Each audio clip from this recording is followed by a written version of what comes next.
योहान याचा 15वा अध्याय आणि यातील 1 पासून 11 पर्यंत आपण वचन वाचूया. मीच खरा द्राक्षवेल आहे आणि माझा बाप माळी आहे.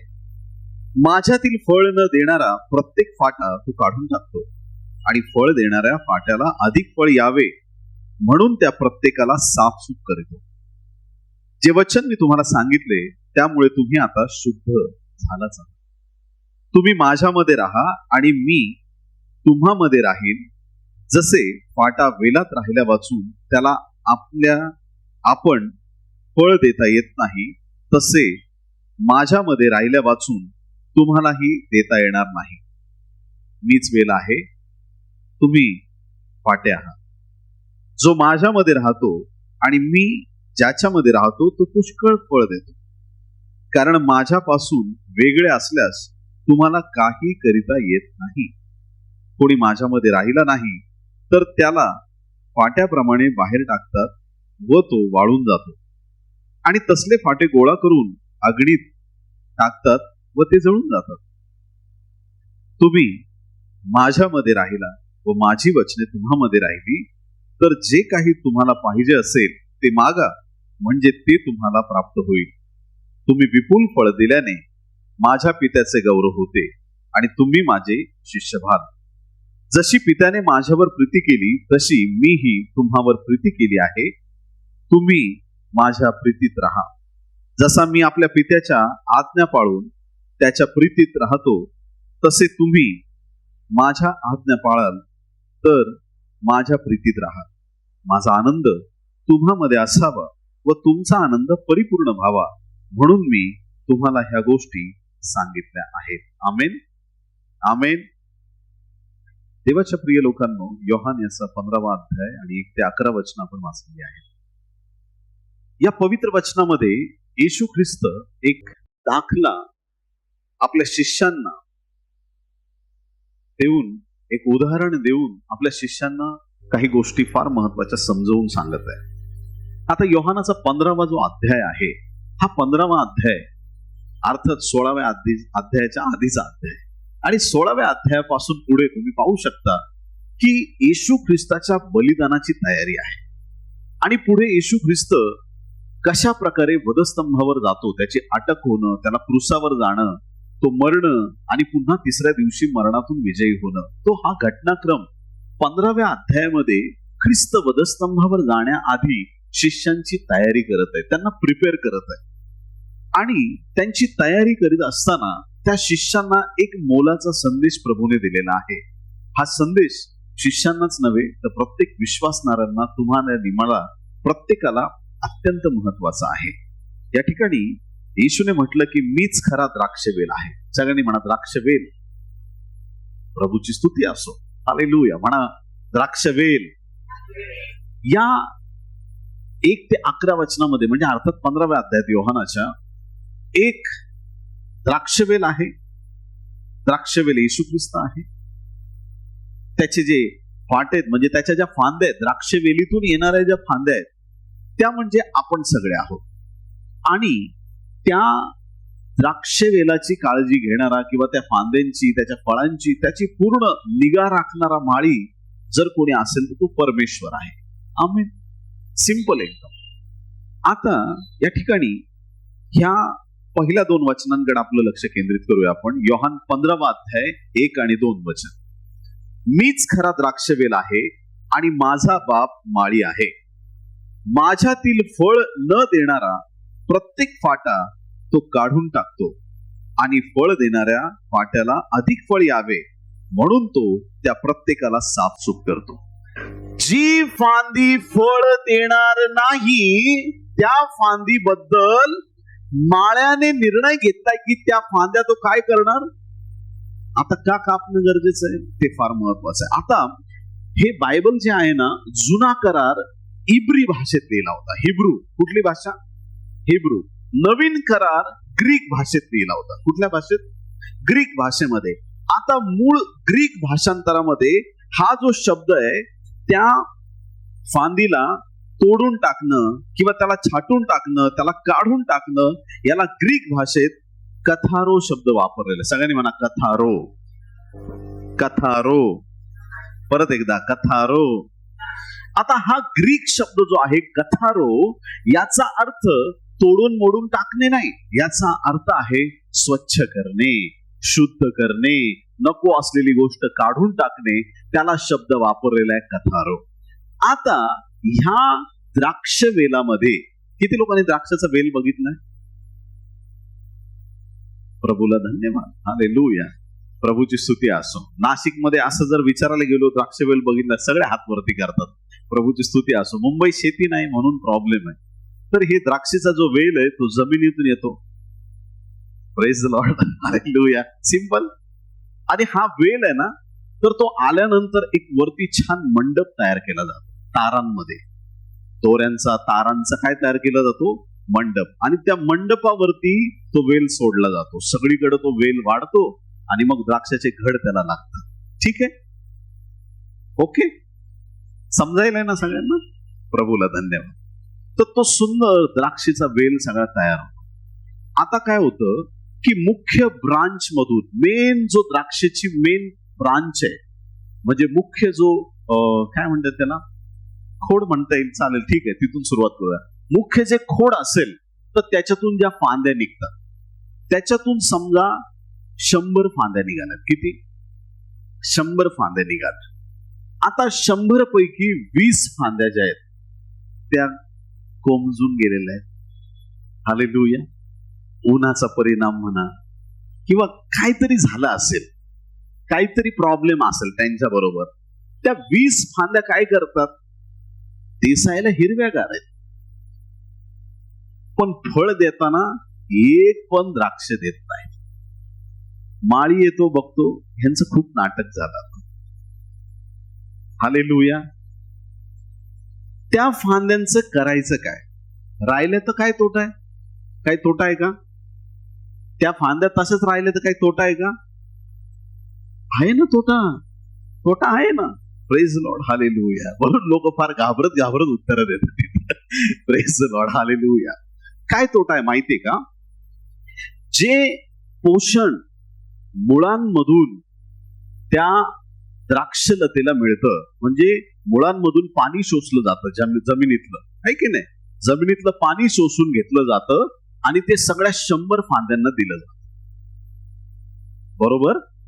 आता काय होतं की ज्या फांद्या फळ देत आहेत बिचारा, पण त्यांची फळं काय व्हायला लागली? साईज थोडी लहान व्हायला लागली. कारण पाणी, त्या 20 फांद्या ज्या आहेत, 20 का 30 म्हटलं मी आधी? 20 का? बरं. 80 फांद्यांना जर अजून त्यांनी घेतलेलं पाणी पण मिळालं तर ते म्हणतात की आम्ही अजून चांगलं फळ द्यायला तयार आहे. आणि ह्या 20 फांद्या त्यांना तो माळी म्हणतो चांगलं फळ द्या, पण त्या 20 फांद्या काय म्हणतात? तुला काय करायचं ते कर, आम्ही काय फळ देऊ शकत नाही. आम्ही फक्त गुरुवार येणार, बसणार, जाणार. पुढचं आमच्याशी बोलायचं नाही, बाकीचं आम्हाला काही सांगायचं नाही. आम्ही पास्टर विकासच्या चर्चमध्ये येणार, बस झालं. आम्ही काही सेवा करणार नाही, प्रार्थना करणार नाही. तेच पास्टर, तेच प्रार्थना करतील, जे काय करायचं तेच करतील. बाकी आम्ही प्रार्थना पण करणार नाही, सुवार्ता पण सांगणार नाही, सत्य गोष्टी लोकांना सांगणार नाही. आम्ही फक्त येणार आणि आम्ही फक्त देवाच्या प्रिय लोकांनो, या ठिकाणी त्याच्या 20 फांद्या आहेत. जर त्या तशाच राहिल्या तर बाकीच्यांच्या वाढीवरती परिणाम होतोय. दुष्परिणाम म्हणूया आपण, दुष्परिणाम. मग माळी येतो, येताना कैची घेऊन येतो. हालेलुया. आणि कोण कोण फळ नाही देत? ओके, ठीक आहे, खच तर बाजूला. आणि मग त्या फांद्या बरोबर ज्या फळ देतच नाहीत त्यांना वाळून गेलेल्या, वाकड्या तिकड्या झालेल्या. चर्चला येणारे लोक सरळ पाहिजे. Praise the Lord. वाकडे तिकडे लोक तुम्ही ऐकत नाहीत असं मला वाटतंय. Praise the Lord. जिव्हारी लागत असलं तर थोडं लागू द्या, थोडा अधिकार तुमच्या पास्टरकडे पण असू द्या. Praise the Lord, hallelujah. वाकडे तिकडे, हेवे दावे करणारे, कमी जास्त लेखणारे, एखादा व्यक्ती ख्रिस्तामध्ये आला तर तुमची जातपात राहत नाही. Praise the Lord, hallelujah. तुमच्यामध्ये भेदभावच राहत नाही, कारण तुम्ही एका देवाची सारखी लेकरं होता. कोणी उच्च वर्णीय, कोणी गरीब, कोणी श्रीमंत, ह्याला जास्त मान, त्याला कमी सन्मान, असं काही राहत नाही. सगळे देवाच्या घरामध्ये एकसारखे होऊन जातात. बरं, मग आता देवाच्या प्रिय लोकांनो, प्रभू काय करतो, देवबाप काय करतो, त्या फांद्यांना कट करतो, काढून टाकतो. ठीक आहे, त्या फांद्यांना काय करतो, काढून टाकतो. आणि मग त्या कट केल्यानंतर त्या हिरव्यागार राहतात का? जे लोक देवाकडे आल्याच्या नंतर प्रार्थनेत कमजोर पडतात आणि देवाबरोबर डिस्कनेक्ट होतात, त्यांच्या चेहऱ्यावरची एक निराशा वेगळी दिसते. जे लोक देवाला डावलतात, देवाचा सेवक रस्त्याने आला तर 4 लोकांनी धावत येऊन त्यांना हात मिळवला पाहिजे, प्रेज द लॉर्ड पास्टर, पण काही लोकांना मी बघितलंय हळूच निघून जातात. Praise the Lord. जे लोक देवाशी डिस्कनेक्ट झालेत, मंडळीशी डिस्कनेक्ट झालेत, देवाच्या राज्याशी डिस्कनेक्ट झालेत, आता ही फांदी जी तोडून बाजूला केल्यात, 20 फांद्या बाजूला केल्यात, आता ह्या 20 फांद्याच्या द्राक्षलतेपासून वेगळ्या झाल्यात, त्या हिरव्यागार राहतील का? नाही. त्यांना काही पोषणच मिळत नाही, त्या वाळून जातील. आणि ज्या वाळून गेलेल्या आहेत त्यांना सरते शेवटी कुठं टाकलं जातं? अग्नीमध्ये टाकलं जातं आणि त्यांची राख केली जाते. कारण कचरा बिनकामाचा ठेवून उपयोग नाही. कारण की माहित नाही, खूप मोठा द्राक्ष मळा आहे, किती कचरा निघेल, आणि तो कचरा सांभाळत बसायचं का? कचरा कोणी सांभाळतं का? तुम्ही बोलत नाही. रोजचा कचरा सांभाळून घरात ठेवता का? बाई 2 वर्षाचा कचरा मी ठेवलाय जपून माळ्यावरती, असं करतो का आपण? कचरा आहे तो काय केलं पाहिजे? फेकलाच पाहिजे, नाही तर दुर्गंधी सुटेल. कचरा फेकून दिला पाहिजे. मग आता हा सगळा कचरा जमा केला जातो, तो जाळून टाकला जातो. परंतु धन्य आहेत त्या फांद्या ज्या फळ देतात आणि ज्या आपल्या माळ्याला आनंदी करतात. हालेलुया.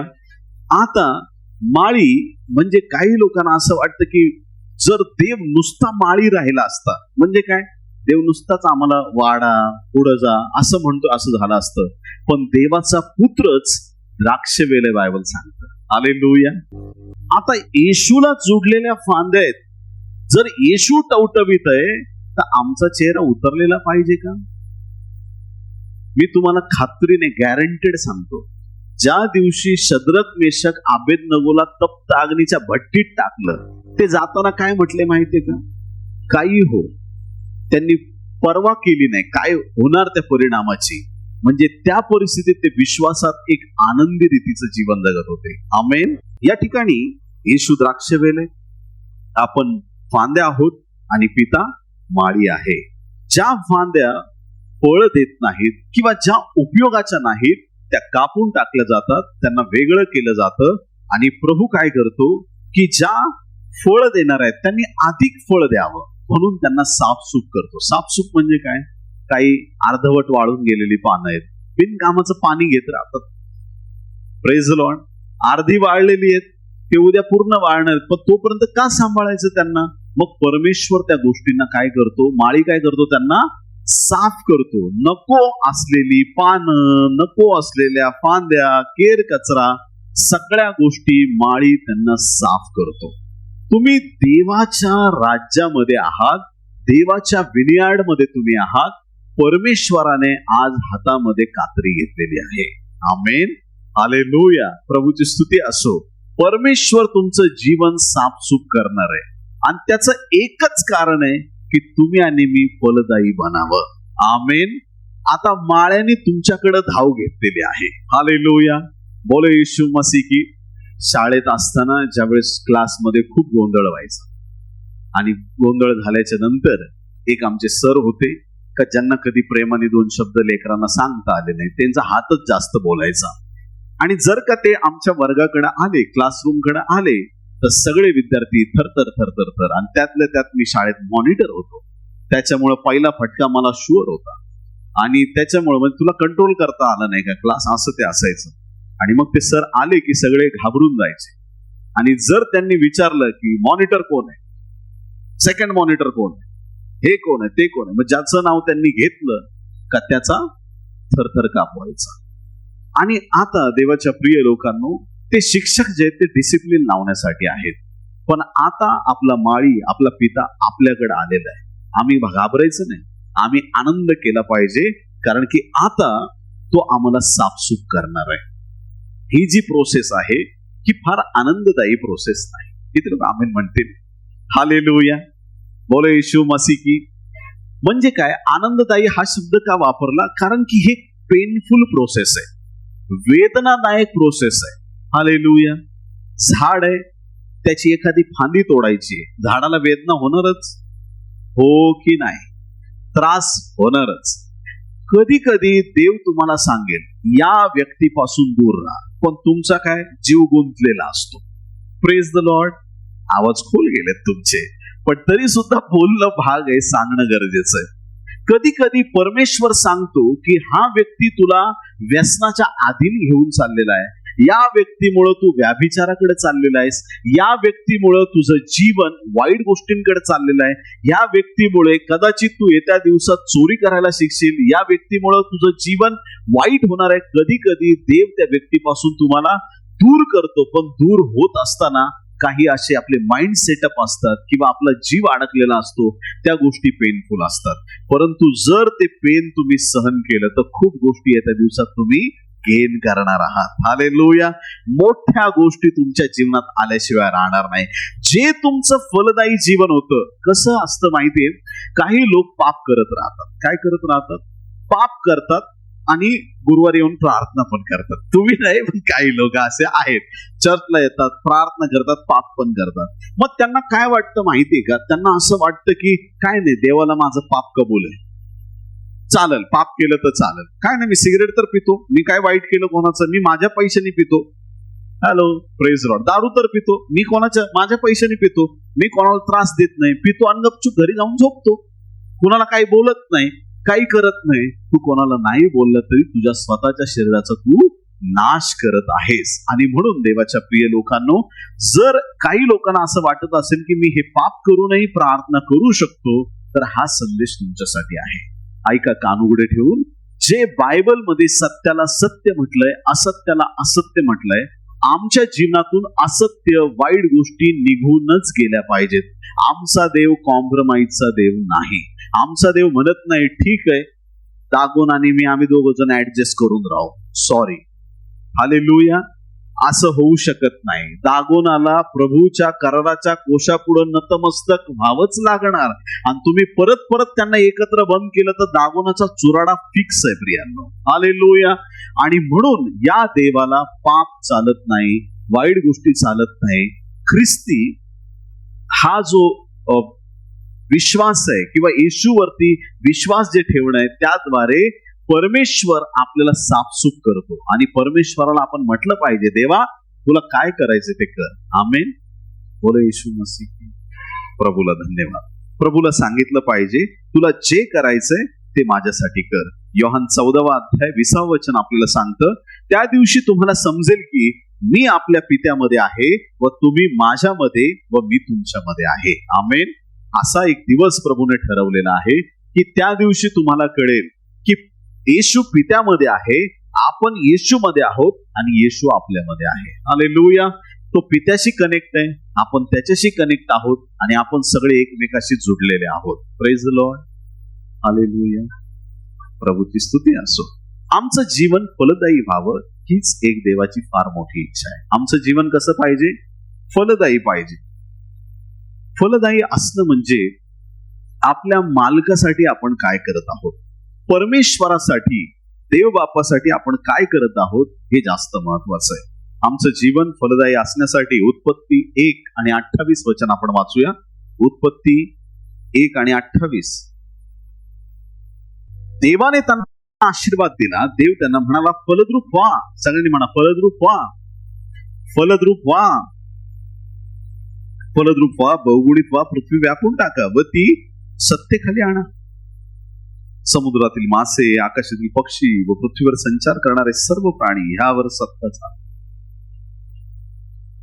सगळ्या गोष्टींवरती सत्ता चालवायला सांगितले, सगळ्या गोष्टींवर. पण आजकाल माणूस माणसावर सत्ता चालवतो. ऐकलं? हालेलुया. सगळ्या गोष्टींवरती सत्ता चालवायला, संपूर्ण जगावरती आम्हाला सत्ता चालवायला सांगितलंय. आणि ही सत्ता चालवत असताना प्रभूने आम्हाला आशीर्वाद दिलाय, फलद्रूप. आमेन. आमचं जीवन फलदायी झालं पाहिजे. एखादं झाड आपण लावतो ते एका अपेक्षेने लावतो. आंब्याची कोय लावली तर काय अपेक्षा असते? येत्या दिवसात आम्हाला चिकू मिळतील, आहे की नाही? आंब्याची कोय लावल्यावर काय अपेक्षा आहे तुमची? देव बापाने आम्हाला आशीर्वादित केलंय यासाठी की आम्ही फलदायी बनावं, आमचं जीवन फलद्रूप व्हावं. उत्पत्ती 9 आणि 7 मध्ये तुम्ही फलद्रूप व्हा, बहुगुणित व्हा, पृथ्वीवर विपुल वंशवृद्धी करा, तिच्यावर बहुगुणित व्हा. आता ह्या दोन्ही गोष्टी आहेत. दैहिक रीतीनं फलद्रूप होणं, एखाद्याकडे एवढी संपन्नता असते, भरपूर संपन्नता असते, आणि आजकाल देवाचं वचन शिकवणारे लोक, सगळेच नाही म्हणत मी, पण बरेचसे लोक आध्यात्मिक गोष्टी सांगत नाही. प्रभूकडे या, तुम्हाला हे मिळेल, प्रभूकडे या, तुम्हाला ते मिळेल. माझं एकच म्हणणं आहे, प्रभूकडे या, आपोआप सगळे मिळणार आहे. आशीर्वादांसाठी देवाकडे येऊ नका. किती लोक म्हणतील आमेन? आशीर्वादांसाठी येऊ नका. देवाला तुम्ही ओळखलंय, ईश्वर प्राप्तीसाठी तुम्ही तुमचा वेळ दिलेला आहे. जर तुम्ही देवाच्या वर तुम्ही प्रीती ठेवून, देवावर प्रीती ठेवून तुम्ही देवाकडे आलेले आहात, आपोआप सगळे आशीर्वाद तुमच्याकडे येणार आहेत. आमेन. आधी ईश्वर प्राप्तीसाठी, आधी परमेश्वर प्राप्तीसाठी, आधी येशूला ग्रहण करण्यासाठी देवाकडे या, आणि मग पहा तुमचं जीवन किती अनेक पटीने आशीर्वादित होत आहे. त्या ठिकाणी स्पष्ट बायबलचं वचन सांगते की देवाने हा आशीर्वाद दिलाय फलद्रूप होण्यासाठी. आमेन. परमेश्वर चमत्कारिक रीतीनं तुम्हाला फलद्रूप करणार आहे या शेवटच्या दिवसामध्ये. आमेन. आत्मिक रीतीनं परमेश्वर तुम्हाला सुपर नॅचरली वाढवणार आहे. एक वेल आहे, ज्या वेलामध्ये तुम्ही आहात, परंतु त्या वेलात तुम्हाला फार कमी फळ प्राप्त होत आहे. पण माळ्याने ज्यावेळेस तुमच्याकडे नजर टाकली आणि तुम्हाला साफ केलं, तुमचं फळ कैक पटीने वाढतं. आमेन. आज त्याला हीच प्रार्थना करूया, तुझी नजर माझ्यावरती पडू दे. आणि एक गोष्ट तुम्हाला सांगतो की त्याची नजर पडली ना, मेलेल्या फांद्या पण आज जिवंत होतील, वाळून गेलेल्या फांद्या पण तो आज जिवंत करू शकतो. आमेन. असं घडलंय जुन्या करारात. गणना याचा 17वा अध्याय 1 ते 13 वचन आहेत, आणि तिथं सुंदरशी घटना नमूद केलेली आहे. एक दिवशी ना या सगळ्या इस्रायल लोकांना प्रश्न होता की आमच्यामध्ये देवाने नेमकं निवडलंय कोणाला? लेवी वंशाला निवडलंय, पण लोक, त्यांच्याकडे तो ऍक्सेप्टन्स नव्हता, त्यांच्याकडे ती जाणीव नव्हती. आता आशिष एवढा छान कीबोर्ड वाजवतो, आता जर मध्येच प्रथम म्हणला की मला कीबोर्ड वाजवायचं आहे, मला माहित नाही तुम्ही बसाल की नाही इथे जास्त वेळ, ऐकताय तुमच्या? हालेलुया. आज अंतेश भाई वर्शिप करतात, माहित नाही, असं एखाद्याला वाटलं नाही भाई अंतेश नीचे भेटू, आज नाही करूंगा आराधना, माहित नाही तुम्ही किती वेळ इथं थांबाल. जे कॉलिंग आहे, ज्याला ज्या कामासाठी बोलवलंय, ते बाकीच्याने ऍक्सेप्ट करणं गरजेचं आहे. अन्यथा त्या व्यक्तीच्या कार्यामध्ये अडखळण येऊ शकतं. समजून घ्या मला काय म्हणायचं. इस्रायलाचे वंशज किती होते? 12 वंशज होते. कुठल्या घराण्याला सेवेसाठी निवडलं होतं? लेवी. काय केलं? या 12 घराण्यापैकी 11 घराण्यांना सगळी जमीन जायदाद सगळं वाटून दिलं. लेवी घराण्याला काहीच दिलं नाही. आमेन. ना त्यांना जमिनी, ना काही, ना काहीच नाही, त्यांना सेपरेट घेतलं. बाकीच्यांना सांगितलं तुम्ही सगळ्यांनी शेती करा, सगळ्यांनी कमवा, तुम्हाला काय प्राप्त करायचंय करा, त्याचा दशमांश आणून ह्या लोकांना द्या आणि यांना सांभाळा. कोणत्या घराण्याला? लेवी घराण्याला. हे वेगळं केलेलं घराणं आहे. या घराण्याने काय करायचं? फक्त आध्यात्मिक गोष्टीवर लक्ष द्यायचं. देवाच्या कराराचा कोश घेऊन जाणे, निवास मंडप तयार करणे, सगळं आध्यात्मिक गोष्टींची सेवा कुणी करायची? फक्त लेवी घराण्यांनी. आणि बाकीचे सगळे मेंबर्स म्हणून राहायचं. त्यांनी पण देवाच्या सानिध्यात राहायचं, पण विशेष सेवा, पाळकीय सेवा, आराधनेची सेवा लेवी घराण्याला दिली. आमेन. समजतं सगळ्यांना? पण हे ऍक्सेप्टन्स बाकीच्यांना नाही. काही लोक असतात ना, आम्ही का नाही, किती दिवस आम्ही खाली बसायचं, प्रेज द लॉर्ड, हालेलुया, किती दिवस काय, आमचं काय, आम्ही काय करणार, असे काही लोक. मग एक दिवशी मोशेने काय केलं, सगळे जेवढे 12 वंशज आहेत त्याचे लीडर्स पुढे, प्रत्येक घरातून एक एक लीडर पुढे आला. लेवी घराण्याचा एक लीडर आला आणि त्याचं नाव होतं अहरोन. हे 12 लीडर्स सगळे पुढे उभे होते. त्यांना सांगितलं, तुमच्या हातामध्ये काय? ते म्हणले, काठी. तुमच्या काठ्या माझ्याकडे द्या. प्रत्येकाची काठी, ती काठी प्रत्येकाच्या ओळखीची होती. सगळ्यांकडून त्यांच्या काठ्या जमा केल्या आणि त्या काठ्या प्रत्येकाने आपापली काठी लक्षात ठेवली होती. काहीतरी त्यांची खूण होती, ओळख होती. सगळ्या काठ्या एकत्र केल्या. या काठ्या मोशेने घेतल्या आणि त्या काठ्या नेऊन देवाच्या पवित्र उपस्थितीत ठेवून दिल्या. कोशापुढं देवाच्या पवित्र उपस्थितीत ठेवून दिल्या आणि मोशे निघून गेला. दुसऱ्या दिवशी ज्यावेळेस मोशे आला त्यावेळेस त्याने प्रत्येक वंशाची, मग रऊबेन पासून ते पार बन्यामीन पर्यंत सगळ्यांच्या काठ्या पाहिल्या. सगळ्या काठ्या होत्या तशाच होत्या, पण एक काठी, जी काठी लेवी वंशाची होती, अहरोनाची होती, त्या काठीला पानं आले होते, त्या काठीमधून फांद्या आल्या होत्या, त्या काठीमधून फुलं आले होते आणि त्या फुलांच्या पुढे त्यांना फळं आले होती. ती काठी फलद्रूप झालेली होती आणि त्या काठीमध्ये जीवन आलेलं होतं. ही काठी एक गोष्टीला दर्शविते की त्या मेलेल्या काठीचं पुनरुत्थान देवाच्या उपस्थितीमध्ये झालं.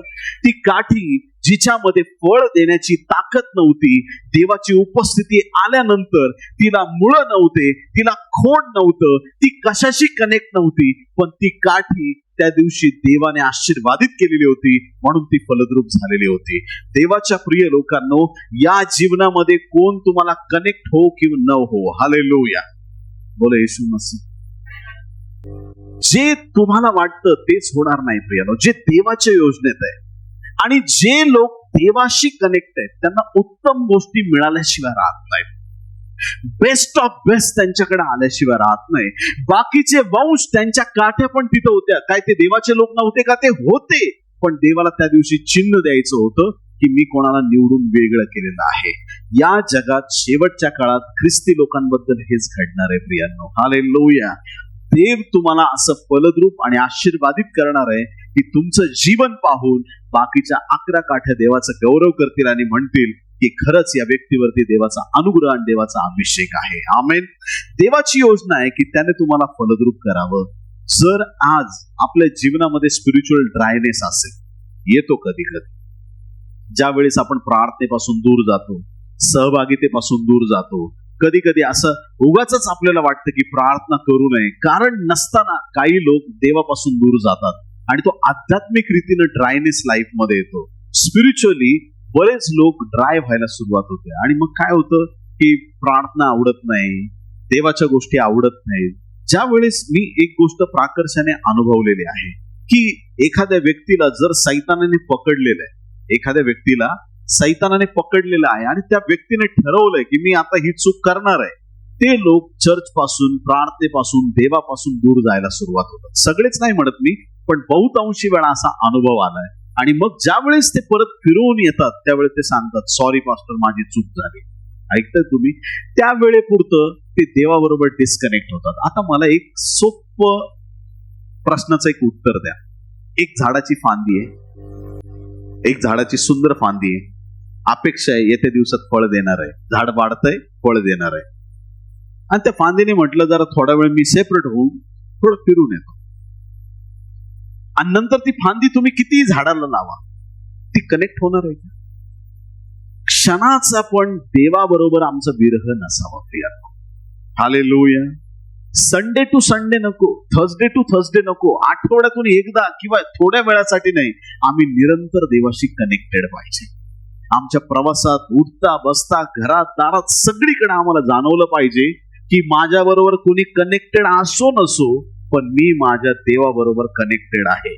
निरंतर आम्हाला 100% गॅरंटी पाहिजे की माझा हात माझ्या देवाने धरलेला आहे, माझा प्रभू माझ्या बरोबर आहे. लोक सोडतील, जातील, जगातले नाते असतील, संपतील, राहतील न राहतील, त्याचा विचार करू नका. पण एक गोष्ट अगत्याची आहे की तुम्ही तुमच्या देवाशी कनेक्टेड राहिलं पाहिजे. आमेन. तुमच्या उत्साहाबद्दल प्रभूला धन्यवाद. प्रभूची स्तुती असो. नीतिसूत्रे 11वा अध्याय 30 आणि 31 वचन. नीतिसूत्रे 11, 30 आणि 31. नीतिमानाचे फळ जीवनाचा वृक्ष होय, आणि जो ज्ञानी असतो तो जीवास वश करतो. पहा, नीतिमानाला पृथ्वीवर त्याच्या कर्माचे फळ मिळते, तर मग दुर्जनाला व पातक्याला कितीतरी जास्त मिळेल. नीतिमानाला पृथ्वीवर त्याच्या कर्माचे फळ मिळते. नीतिमानाला पृथ्वीवर त्याच्या कर्माचे फळ मिळते, दुर्जनाला व पातक्याला किती जास्त मिळेल. नीतिमानाला जर मिळतंय तर दुर्जनाला पण फळ मिळेल, पण दोन्ही फळांमध्ये फरक आहे. जे तुम्ही पेरता ते उगवणार आहे. आमेन, हालेलुया. जे तुम्ही पेरलंय ते एक ना एक दिवस ते उगवणारच आहे प्रिय.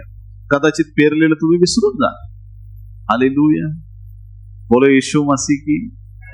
एक ना एक दिवस तुम्ही पेरलेली गोष्ट परत उगवणार आहे. तुम्ही लबाडी पेरली, लबाडी उगवणार आहे. आमेन.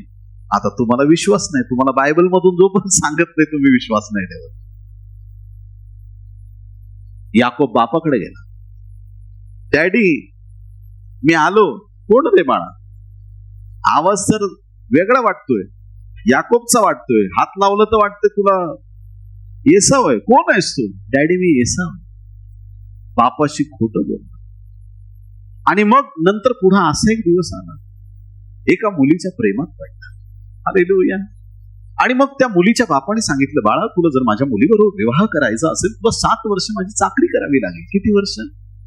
बायबल मध्ये स्पष्ट लिहिले 7 वर्ष. त्याला 7 दिवसांसारखे वाटली. किती प्रेम आंधळ असतं. हालेलुया. म्हणजे ते देवाचं प्रेम नाही बरं का, हे जगातलं आंधळं लुळं पांगळं वैर कसंही असू शकतं, पण देवाचं प्रेम तसं नाही. हालेलुया. देवाचं प्रेम डोळस आहे, देवाचं प्रेम ऐकणार आहे, देवाचं प्रेम बोलणार आहे, देवाचं प्रेम पाहणार आहे, देवाचं प्रेम सशक्त आहे, बलवान आहे, असं कुठलंच प्रेम नाही. आणि याचं प्रेम एकदम फार आंधळ होतं. यांनी 7 वर्ष सासऱ्याची चाकरी केली आणि फुल तयारीत आता लग्न करायचं आपल्याला. काय त्याच्या बायकोचं होणार नाव? राहेल. प्रभूची स्तुती असते. लग्न झालं, मस्त लग्न झालं. आमेन म्हणावं मंडळी, ते प्रभूला धन्यवाद. आणि लग्न झाल्याच्या नंतर कळालं, अरे जिससे मी मोहब्बत करता था वो यहाँ पे नहीं है, उसकी बड़ी बहन है. हालेलुया, बोले यीशु मसीह की. तू बापाला फसवून आला, सासरेने तुला बरोबर फसवलं. जो तूने बोया है वो तू काटने वाला है. हालेलुया, प्रभूला धन्यवाद. असं म्हणायचं नाही, वाण्याने चुकून मला 10 रुपये जास्त दिले, गपचूप चला. प्रभू तुला धन्यवाद, आज 10 रुपयाचा फायदा केलास तू माझा. परत जाण त्याचे त्याला परत देऊन टाक. हालेलुया. उद्या कुणीतरी तुला 100 रुपयाला गाडणार आहे. ऐकताय का तुम्ही चर्च? तुमची इमानदारी तुमच्याकडे पाहिजे. जगाला माहित नाही, पण देवाने बरोबर पाहिलेलं आहे. हालेलुया. जे तुम्ही पेरणार आहेत ते पुढे उगवणार आहे. आमेन. दाविदाने त्याच्या जीवनात व्यभिचार पेरला होता. ऐकताय तुम्ही चर्च? ही अशी असंख्य उदाहरणं आहेत बायबलमध्ये. टेरेसवरती फिरायला हरकत नव्हती, पण युद्ध सोडून फिरत होता, व्यभिचारात पडला. जे काम देवाने दिलंय ना ते सोडून तुम्ही दुसरं काही करायचा प्रयत्न केला ना, तुम्ही पडल्याशिवाय राहणार नाही. ऐका प्रियांनो, ज्या दिवशी दाविदाचे सगळे सरदार योद्धे सगळे बलशाली लोक युद्धावर गेले होते, दाविदाचं काम होतं त्याने पण तिथे जायला पाहिजे. टेरेसवर फिरत बसला, मनोरंजन झालं, सगळं मनोरंजन बर्बाद. असं रडायला लागलं, बिछाना पूर्ण अश्रूंनी भिजून गेला. त्यांनी त्याच्या जीवनात, आता तो जुना करार होता ना, कारण ख्रिस्ताचं रक्त नव्हतं, पापक्षमा मिळाली त्याला, मेला नाही तो, पण ते पाप त्याच्या पदरी काउंट केलं देवाने. केलंस तू पाप. आणि मग पुढे आपण पाहतो की मग त्याच्याच वंशामध्ये पुढं त्याची लेकरं काय काय करामती करून दाखवतात. त्यांनी जे केलं त्याच्यापेक्षा भयंकर पाप त्याच्या मुलांनी करून दाखवतात. 1000 बायका. काय अबशालोमची स्टोरी होती, काय त्याच्या एक लेकरांची स्थिती आहे. जे तुम्ही पेरता ते येत्या दिवसात उगवणार आहे. आणि म्हणून देवाच्या प्रिय लोकांनो, देवाने सत्याचा आत्मा तुमच्यामध्ये पेरलेला आहे. तुमच्यामधून सत्य आलं पाहिजे बाहेर. हालेलुया. असत्य येणार नाही, कारण जे देवाने पेरलंय, सत्य वचन तुम्हाला दिलेलं आहे, ख्रिस्त तुमच्यामध्ये दिलेलं आहे. या मातीच्या शरीरात त्याने वचनरूपी बीज पेरलेलं आहे. याचं फळ फार मोठं येणार आहे प्रियांनो. आमेन.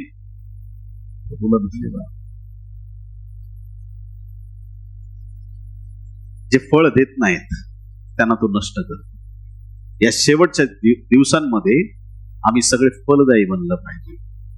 मार्क 11 अध्याय 12 ते 25 वचनामध्ये, मार्क 11 आणि 12 ते 25 वचनामध्ये निष्फळ अंजिराच्या झाडाबद्दल इथे लिहिलेलं आहे. येशू ख्रिस्त शिष्यांसमवेत यरूशलेमेत प्रवेश करतात.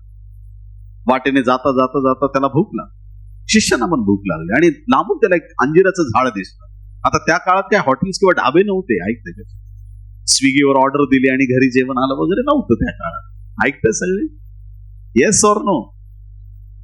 प्रभू तुला धन्यवाद. हालेलुया. आता लोक पोट कसं भरायचे? जाता जाता कुठं मळे दिसले, काय ओळखीचे पाळखीचे एकमेकांना असं मदत करणारे लोक होते. झाड दिसलंय रस्त्यावरती, अंजिराचं झाड, घेऊ शकता तुम्ही फळ, कारण रस्त्यावरची झाडं सगळ्यांच्या मालकीची असतात. बोलो येशू.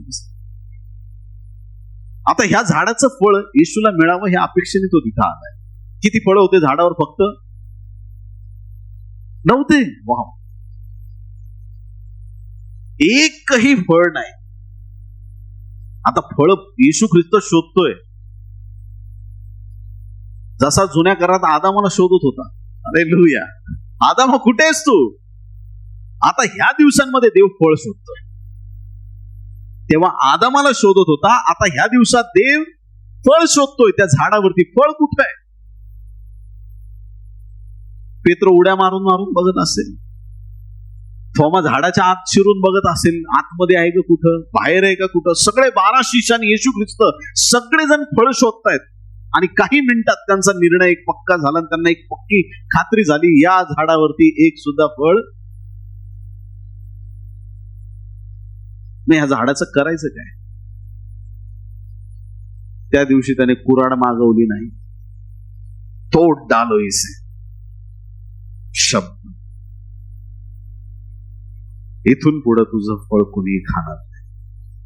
प्रभू निघून गेला. दुसऱ्या दिवशी त्याच वाटेने परत येताना शिष्यांनी पाहिलं, झाड वाळून गेलं. हालेलुया. झाड वाळून गेलं. देवाच्या प्रिय लोकांनो, आज आमचं जीवन देवाच्या राज्यासाठी एवढं उपयोगाचं पाहिजे की आम्ही निरंतर देवासाठी फळ देणारं बनलं पाहिजे. आम्ही निरंतर देवाच्या कार्यासाठी उपयुक्त असं बनलं पाहिजे. आमच्याकडे पाहून देवाला आनंद वाटला पाहिजे. काही फांद्या नुसत्याच हिरव्यागार असतात. बोलो येशू मसीह. हालेलुया. फक्त दिसायला टवटवीत, काय झाड आहे, काय ग्रीन आहे, जवळ गेल्यावर एक फळाचा पत्ता नाही. काही लोक एवढे बोलण्यात एक्सपर्ट असतात ना, इतकं बोलतात, इतकं बोलतात, इतकं बोलतात. गेल्या वर्षीचे फटाके. हालेलुया. परत एक्सप्लेन करायची गरज नाही. समझदार को काफी है. दिखावा काही लोकांना आवडतो आणि प्रभूला दिखाव्याचं जीवन मुळीच आवडत नाही. सदुकी परुषी काय करायचे? फक्त दिखावा.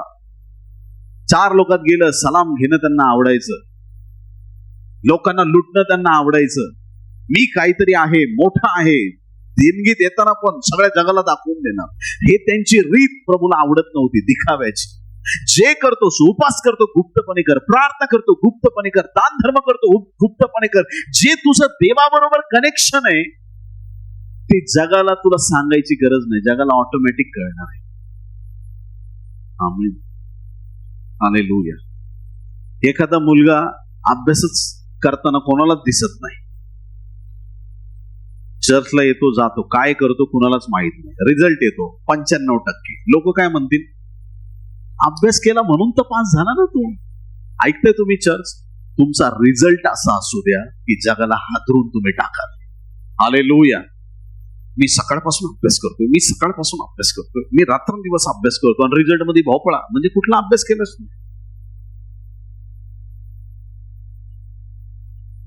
काय केलंस तू? आणि काही हे काबड कष्ट करणारे लोक ना मला अजिबात आवडत नाही. माफ करा मला.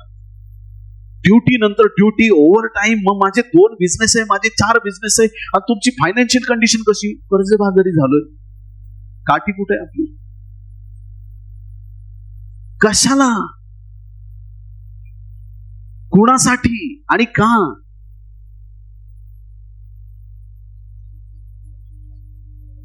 आपलं जीवन एवढं संपन्न असावं देवाच्या राज्यामध्ये की कुणापुढे तुम्हाला हात पसरण्याची गरज येऊ नये.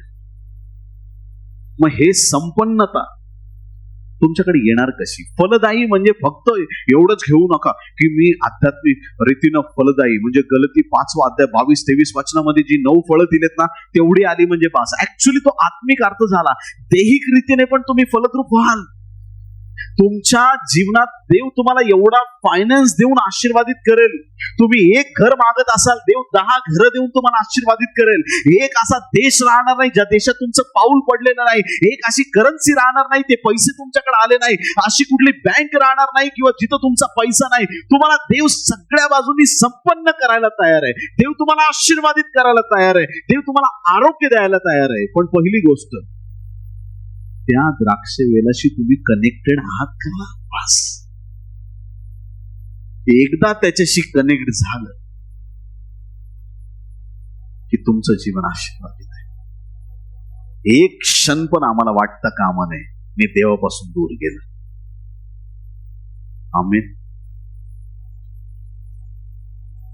हिस्ट्री सांगत बसण्यात वेळ घालवू नका. किती लोक आमेन म्हणतात? मी इकडं गेलो आणि असा मिरॅकल झाला, मी तिकडं गेलो आणि मग तसा मिरॅकल. अरे पण तू इकडं आहेस ना. हॅलो, बोला येशू मसीह की. तू इकडं जा, तिकडं जा, तिकडं काय करतो? आम्हाला काय करायचंय? इकडं काय करणार ते बोल. कधी ऐकलं का बायबलमध्ये येशू ख्रिस्ताने सांगितलं, मग येशूने वचन सांगायला सुरुवात केली, तुम्हाला माहितीये का मी कोण आहे?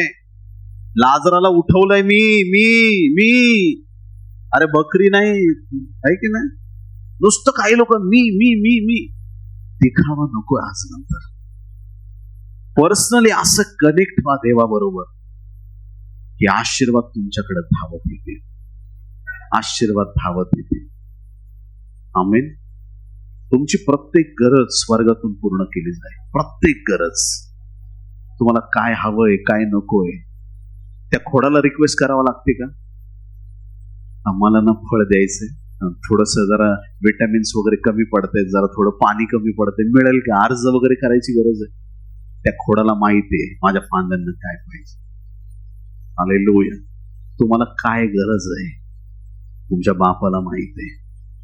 आणि कोण तुमच्या जीवनातून काढून टाकायचंय त्याला म्हणा, कर काय करायचंय, पण मला फलदायी बनव. हालेलुया. कुठली वाईट सवय तुला आवडत नाही, माझ्या जीवनातून काढ. कोणामुळे तुझ्या राज्याचं नुकसान होतंय मला सांग. मी काय करावं ते मला प्रकट कर, पण मला फलदायी बनव. आमेन. आणि एकदा तुमचं जीवन फलदायी व्हायला लागलं, तुमच्या जीवनात एक वेगळा आनंद आहे. आमेन.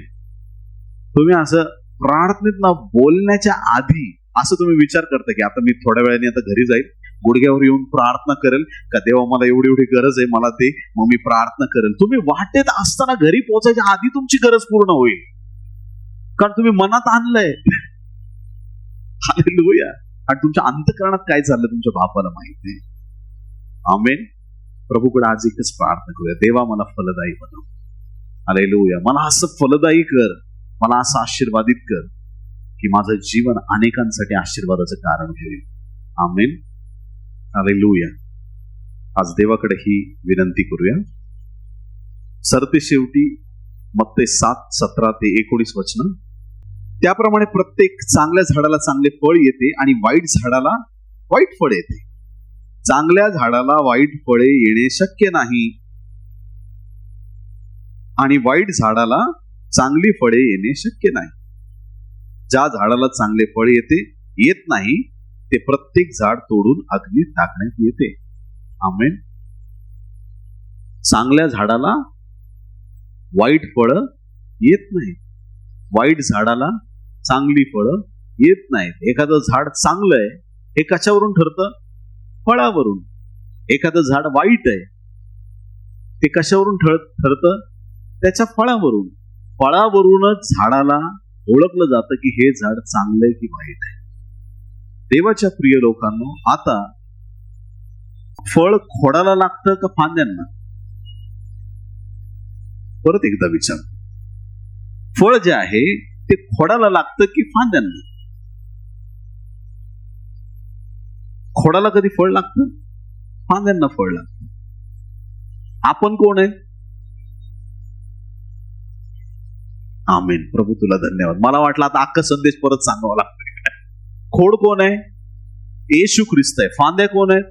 आम्ही आहोत. फलदायी कोणी व्हायचंय? आम्ही व्हायचंय. कोणाशी कनेक्ट राहिल्यावर फलदायी होणार? खोडाशी कनेक्ट, येशूशी कनेक्ट राहिल्यानंतर. म्हणजे याचा अर्थ देवाच्या राज्याला लोक चांगलं कधी म्हणतील? चांगलं झाड आहे बाबा, हे चर्च चांगलं आहे किंवा हे ख्रिश्चन लोक चांगले कधी म्हणतील? आम्ही फलदायी झाल्यानंतर. आज नंतर देवाकडे हीच प्रार्थना करा, मला फलदायी कर. जेव्हा जे लोक तुमची निंदा करणार आहेत किंवा ख्रिश्चॅनिटीला जे धिक्कारणारे लोक आहेत, खऱ्या देवाला जे ओळखत नाहीत किंवा जे वाईट म्हणणारे लोक आहेत, ते लोक पण चांगलं म्हणतील. कधी? जेव्हा आपण फलदायी म्हणणार. हालेलुया. महात्मा गांधी ठाऊक आहेत तुम्हाला?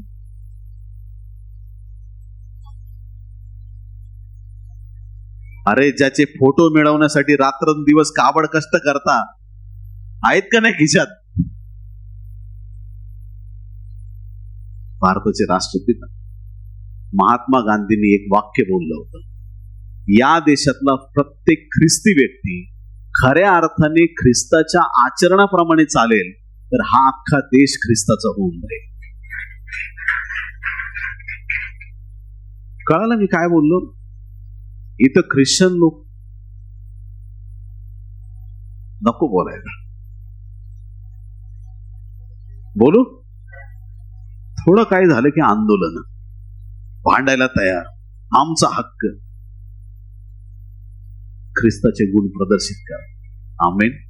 फलदायी जीवन जगा. आमेन. हालेलुया. हे जे गिफ्ट्स आहेत, देवाने दिलेले फ्रूट्स आहेत, याच्यामध्ये वाढा. एखाद्या मोठ्या पुढाऱ्याला भयंकर आजार झाला, कॅन्सर किंवा कुठला तरी असा आजार जगातला डॉक्टर बरा करू शकत. आपल्यातला एक जण जाऊन तिथं प्रार्थना करून येतो, देव त्यांना आरोग्य देतो. ते काय म्हणणार? तुम्ही फलदायी आहेत, तुमचा देव खरा आहे. एका टीव्ही चॅनलला जरी हेडिंग आली ना, अशा अशा पास्टरनी प्रार्थना केली ना, असा असा व्यक्ती बरा झाला, अख्ख्या भारत देशात देवाच्या आरोग्याची नदी वाहणार. सिंपल. आमेन. हालेलुया. देवाच्या प्रिय लोकांनो, गेले 3 दिवस झाले देव वारंवार एक गोष्ट माझ्याशी बोलत. पवित्र आत्मा माझ्या मनात काही गोष्टी वारंवार टाकत. फारोचे मांत्रिक मोशेपेक्षा कधीच प्रबळ होऊ शकत नाही. फारोचे मांत्रिक मोशेपेक्षा कधीच प्रबळ होऊ शकत नाही. हे दिवस आहेत मोशेने आता उभं राहण्याचे. हे दिवस आहेत तांबड्या समुद्राला दुभागण्याचे. हे दिवस आहेत या देशाचा इतिहास रचण्याचे. हे दिवस आहेत या देशाची उलथापालट करण्याचे. हे दिवस आहेत या जगात खरी शांती प्रस्थापित करण्याचे. हे दिवस आहेत की प्रभूच्या आगमनाचे. हे दिवस आहेत मंडळीच्या काळाचे. हे दिवस आहे आत्मिक सामर्थ्याने भरण्याचे. हे दिवस आहेत सगळे वॉर जगातले थांबण्याचे. हे दिवस आहेत प्रभू येण्याच्या आधी अख्ख्या जगातला प्रत्येक गुडघा येशूसाठी टेकला जावा. हे दिवस आहेत देवाच्या संजीवनाचे. हे दिवस आहेत की ज्यामध्ये आम्ही देवाचं गौरव करावं. प्रत्येक व्यक्तीने सत्यतेने चालण्याचे हे दिवस आहेत. तुम्ही काय कमवलं, काय घेऊन गेले, काय आणलं हे महत्वाचं नाही. आत्म्याने भरले फलदायी जीवन. आजचा संदेश दुसरा काहीच नाही प्रिया. प्रभू बरोबर कनेक्ट व्हा. आमेन. हालेलुया. एखादा कदाचित तुमचा लाईफ पार्टनर एक दिवस नाराज होऊन तुमच्याशी बोलणार नाही. तुमचा एक जवळचा मित्र मैत्रीण एक दिवस तुमच्याशी, तुम्हाला किती बेचैन होतं की नाही होत? मग किती दिवसापासून ख्रिस्ताबरोबर तुम्ही डिस्कनेक्ट आहे, त्याच्याबद्दल दुःख नाही होत का? एकही दिवस असा असो. या क्षणापासून आता प्रार्थना करूया आणि प्रभूवर असे कनेक्ट होऊया की कंटिन्यू जाणवलं पाहिजे हा त्याचा हात. Praise Lord. मी रस्त्याने चाललोय, माझा प्रभू माझ्या बरोबर चाललोय. हालेलुया. मला बाकी काय नको. मी एक्झामला आलोय, प्रभू मी लिहितोय पेपर, प्रभू माझ्या बाजूला उभा आहे. मी बँकेत आलोय, माझा चेक साईन करतोय, प्रभू मी साईन करतोय, मी प्रभू माझ्या बरोबर. प्रत्येक क्षणी देव तुमच्या बरोबर असल्याची जाणीव पाहिजे, कुठेही असो. येत्या दिवसात मोठ्या अधिकाऱ्यांपुढे तुम्हाला उभं केलं जाईल. बंद करते येशूचा प्रचार, तिथं प्रभू तुला सोडायला सांगते. नाही सोडत, कारण तुम्हाला गॅरंटी आहे ज्यांनी बोलवलंय तो तुमच्या बरोबर.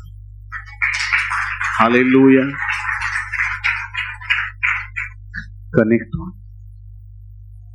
बाकी कोणाशी पण डिस्कनेक्ट झालं तर चालेल, बाकी काही जीवनात चढ उतार झाले तर चालते, पण प्रभू बरोबर कधी डिस्कनेक्ट होऊ नका. फलद्रूप करणार आहे ते. आमेन. हे आपले डोळे बंद करून प्रार्थना करू. प्रेमळ स्वर्गीय देवा, येशूच्या नावात पिते आम्ही तुझ्या चरणाशी आज जे वचन आम्ही शिकलो प्रभू, त्या वचनाद्वारे आमचं जीवन आशीर्वादित केलंस म्हणून तुझे उपकार मानतो. तू द्राक्ष वेलयस, आम्ही फांदे आहोत, आणि प्रभू आपलं पिता देवबाप माळी. प्रभू तुला धन्यवाद, उत्तम माळी आम्हाला मिळालेला आहे. तुझे मनापासून उपकार मानतो स्वर्गीय बापा. पवित्र आत्म्याचं जल आम्हाला मिळालेलं आहे. तुला धन्यवाद प्रभू, आम्हाला तू आशीर्वादित केलंस. प्रभू असं कर आज नंतर. नको असलेल्या फांद्या आमच्या जीवनातून काढ. कुठल्या गोष्टी आहेत प्रभू ज्या देवाच्या राज्यासाठी, तुझ्या गौरवासाठी हानिकारक होते, जे तुला आवडत नसेल, ते प्रभू आमच्या जीवनातून, प्रत्येकाच्या जीवनातून आज ते त्या गोष्टींना कट ऑफ कर प्रभू. काढून टाक आमच्या जीवनातून, डिस्कनेक्ट कर. आम्हाला तुझ्याशी कनेक्ट राहण्यासाठी ज्या ज्या गोष्टींपासून आम्हाला डिस्कनेक्ट करायचंय, ते पोर्नोग्राफी असेल देवा, एखादं व्याभिचाराचं पातक असेल, एखादी कुठली हाव असेल, लोभ असेल, द्वेषाची भावना असेल, गर्व असेल, काहीही असेल प्रभू, तुला न आवडणारे लोक आमच्या जीवनात असतील, ते काही असेल, पण आमचे आध्यात्मिक डोळे आज उघडच प्रभू, आणि जे तुला आवडत नाही ते आमच्या जीवनातून काढून टाक. आणि प्रभू असं होऊ दे की आज नंतर आम्हाला रिझल्ट दिसायला सुरुवात होईल. आमचं जीवन एवढं फलद्रूप आणि आशीर्वादित असावं की त्यामधून फक्त तुला गौरव मिळेल. धन्यवाद पिते, आमची प्रार्थना आहे. येथून पुढचा सगळा वेळ समय आम्ही तुझ्या हाती देतो. ही सर्व प्रार्थना उद्धारक येशूच्या गोड, पवित्र आणि सर्वोच्च नावात मागतो म्हणून तिथे आहे. आमेन. आमेन. बोलो येशू मसीह की